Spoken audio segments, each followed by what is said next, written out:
周一，中国驻日本大使馆同日本经济团体联合会在东京共同主办“不忘初心，开创未来”纪念中日邦交正常化50周年研讨会。国委员兼外交部长王毅在视频致辞中，就构筑契合新时代要求的中日关系提出5点看法。他还特别强调，台湾等涉及中日关系的重大原则问题不能含糊，更不容动摇。王毅表示，50年前，两国老一辈领导人以卓越的战略眼光和政治胆识，打破冷战坚冰，排除重重干扰，做出实现中日邦交正常化的政治决断，揭开了两国关系史上崭新的一页。50年来，双方先后达成4个政治文件和一系列重要共识，奠定了两国关系的政治法律基础，各领域务实合作取得丰硕成果。王毅指出，当前世界动荡多变，中日关系不进则退。在即将开启下一个50年征程之际，双方既要重温建交初心，汲取历史经验，推动中日关系沿着正确轨道健康稳定发展，也要思考构筑契合新时代要求的中日关系，赋予两国关系新的内涵和动力，开辟新时代中日关系的光明前景，为两国人民带来更多福祉。就构筑契合新时代要求的中日关系，王毅提出5点看法，包括要坚信守诺，维护中日关系政治基础；要着眼大局，把握正确发展方向；要深化合作，实现更高水平的互利共赢；要加强引导，塑造积极友善的相互认知；要顺应大势，践行真正的多边主义。其中，王毅强调，要确保两国关系行稳致远，必须恪守中日达成的4个政治文件和迄今作出的承诺。对于历史、台湾等涉及中日关系根本的重大原则问题，不能丝毫含糊，更不容动摇倒退。1972年9月，周恩来总理与访华的时任日本首相田中角荣签署中日联合声明，为两国关系正常化奠定基础。声明中，日本承认中华人民共和国为中国唯一合法政府，双方同意在互相尊重主权和领土完整、互不侵犯、互不干涉内政等原则的基础上，建立两国持久和平友好关系。面向中日关系的下一个50年，中方愿同日方共同努力，推动两国关系不断取得积极成果，更多地造福两国人民，为地区和世界的和平发展做出更大的贡献。日本外相林芳正在视频讲话中表示，50年来，日中关系取得巨大发展，双边贸易额较邦交正常化之初增长了120多倍。这并非由于两国地理邻近、历史文化渊源悠久就自然取得的成就，而是两国人民不懈努力的成果。双方要铭记先辈的经验和智慧，自觉付出努力，面向下一个50年。建設的かつ安定的な日中関係を構築していくことは、今に生きる我々が先人たちから受け継いだ使命であると同時に、我々の子孫に対する責務である。此次研讨会由中国驻日本大使馆和日本经济团体联合会共同主办。中国驻日本大使孔铉佑、日本前首相福田康夫发表主旨演讲。中国社科院秘书长赵奇、日本经团联会长石仓雅和、自民党前干事长二阶俊博、国际贸易促进协会会长河野洋平以及两国政府、经济界、学术界等200余人分别在东京、北京会场与会。本月29号，中日将迎来邦交正常化50周年。为纪念这一重要历史时刻，中日两国多地举行了各式各样丰富多彩的纪念活动。周一，中日邦交正常化50周年纪念庆典组织委员会正式宣布，花样滑冰选手羽生结弦将作为特别嘉宾出席9月29日在日本东京都内举行的纪念仪式。中日关系发展的方向取决于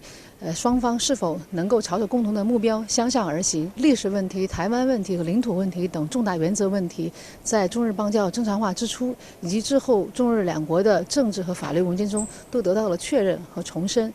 那么历史反复证明，当这些原则得到遵守和践行的时候，中日关系就能顺畅的发展。过去50年，中日两国关系取得巨大发展。然而，在2012年，日本政府对钓鱼岛及其附属岛屿实施所谓的国有化，导致两国关系急转直下。尤其是近年以来，日本冲在恶华第一线，在台海问题上挑动对抗，在地区经贸议题上竭力逢迎美国，给中日关系蒙上阴影。事实上，日本部分政客表现出的执念令人费解。中国已经连续15年稳居日本最大贸易伙伴，对华进出口在日本对外贸易中占比均超过20%。2021年，中日双边贸易额达到3714亿美元的历史新高。目前有3万多家日企在华投资兴业，每年在华营收高达5000亿美元。日本一些政治精英却视这种经济联系如无物，打着所谓维护经济安全的旗号，鼓噪要配合美国对华脱钩，只能说是损人不利己的短视行为。中国前驻日本大使程永华日前向媒体表示，中日关系近年来出现的种种问题有一个核心和深层原因，即日本未能在面对中国的快速发展时调整和摆正心态，也没有能在此基础上重新理顺对华关系。近些年来，日本方面出现了动摇这些原则的苗头，那么这和这个日本国内的政治需要以及美国方面的战略需要是密切相关的。未来呢，这些国内国际条件呢还会持续发生作用，因此呢，中日关系还会继续面临着重大的挑战。此外，日本近年来的强军扩武更加引起中国及周边地区的高度担忧。日本现行宪法之所以被称为和平宪法，其核心在于规定日本放弃发动战争，不保有陆海空等战争力量的第9条。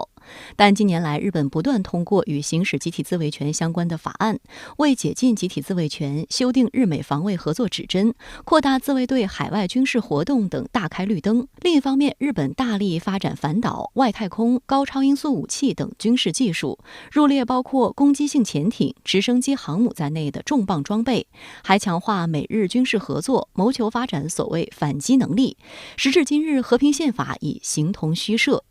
为实现扩武目标，日本军费已实现连续10年扩张。上月31号，日本防卫省敲定了2023财年预算申请，其军费将首次突破6万亿日元，约合人民币3000亿元，在日本 GDP 中的占比超1%，并计划在5年内提高至2%。届时，日本很可能成为仅次于美国的第2军费开支国。即便如此，日本仍不满足。日媒上周的报道称，日本今年的防卫预算中，装备维护及维修方面的费用为1.1万亿日元，约占总预算的20%左右。但要解决装备排队等维修的问题，相关费用上至少需要翻倍。此外，为了给修宪和扩充军力寻找借口，日本还动辄拿周边邻国说事，将攻击矛头直接对准中国。不仅在台海问题上小动作不断，明里暗里为台独势力呐喊助威，还紧跟美国印太脚步，屡屡在南海参加军演，大秀肌肉，挑拨地区矛盾。日本政府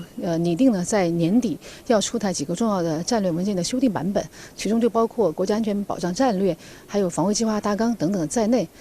那么有从目前透露出来的信息来看呢，有可能会把这个所谓的反击能力写入这些文件当中。那么这个呢，是对日本长期以来宣称的专守防卫政策的一个重大突破，在日本国内也是有反对声音的。上周四，时隔近3年后，日本与印度在东京举行外长防长2+2会谈。值得注意的是，双方同意深化防务合作关系，确认了加强两国部队共同训练的方针，包括尽早举行首次战斗机联合演习，为双方在未来展开更广泛的空军协同作战铺平道路。